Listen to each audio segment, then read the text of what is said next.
5 minutes avec la Rhapsodie de réalité, une émission pour vous, une émission conçue pour vous, une émission taillée sur mesure, une émission qui vous ressemble, une émission qui vous permet de connaître votre destinée avec le Christ.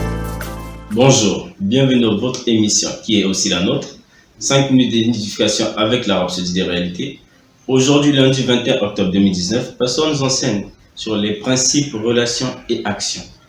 Le verset d'ouverture est tiré du livre de Hébreux 4, verset 12, qui dit « Car la parole de Dieu vivante est efficace, plus tranchante qu'une épée quelconque à 2 tranchants. » Dans le commentaire, il est écrit « L'esprit humain est influencé par 3 facteurs importants. Les principes, les relations et les actions.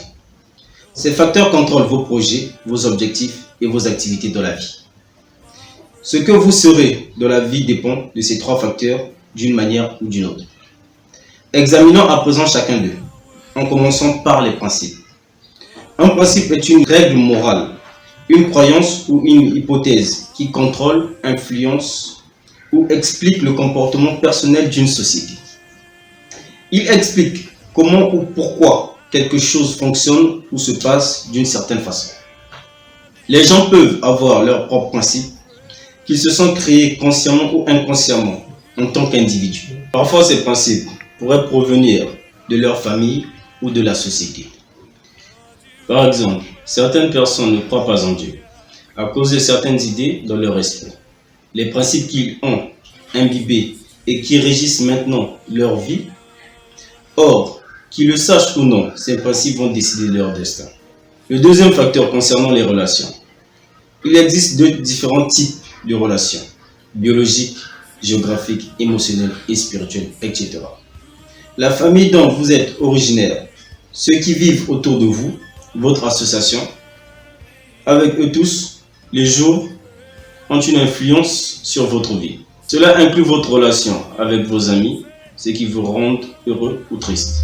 Votre relation avec Dieu ou le diable, selon le cas. Tout ceci, que vous l'ayez su ou non auparavant, vous a déjà affecté positivement ou négativement. Enfin, vos actions. Peu de gens réalisent que leurs actions ont des conséquences. Vous pouvez faire quelque chose aujourd'hui et penser « Eh bien, je l'ai déjà fait. C'est déjà fait, allons de l'avant. » Mais il ne s'agit pas seulement de maintenant. C'est l'impact que cette action peut avoir sur le reste de votre vie. Dans toutes ces activités, utilisez la sagesse de Dieu. Laissez la parole de Dieu et le Saint-Esprit façonner vos principes. Inspirez vos relations et guidez vos actions. Nous lisons dans notre verset principal la puissance et l'efficacité de la parole de Dieu. Elle a la capacité d'éliminer tout ce qui ne correspond pas au plan de Dieu et au dessein de Dieu pour votre vie, qu'il s'agisse d'un principe, d'une relation ou d'une action. Gloire à Dieu. Bien-aimés, la rhapsodie d'aujourd'hui est vraiment édifiante. Et nous pouvons retenir aussi que nous devons faire usage de la sagesse de Dieu afin de pouvoir façonner nos principes, de pouvoir créer de bonnes relations et de pouvoir gérer nos actions. Nous ne devons pas nous laisser diriger par nos sentiments ou par nos envies. Nous allons prendre quelques secondes pour méditer sur ces paroles.